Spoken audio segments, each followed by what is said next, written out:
Please listen, O Shepherd of Israel, you who lead Joseph's descendants like a flock.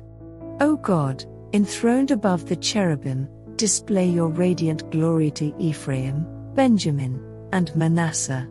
Show us your mighty power. Come to rescue us. Turn us again to yourself, O God. Make your face shine down upon us. Only then will we be saved. O Lord God of heaven's armies, how long will you be angry with our prayers? You have fed us with sorrow and made us drink tears by the bucketful. You have made us the scorn of neighboring nations. Our enemies treat us as a joke. Turn us again to yourself, O God of heaven's armies. Make your face shine down upon us. Only then will we be saved. You brought us from Egypt like a grapevine. You drove away the pagan nations and transplanted us into your land. You cleared the ground for us, and we took root and filled the land. Our shade covered the mountains, our branches covered the mighty cedars.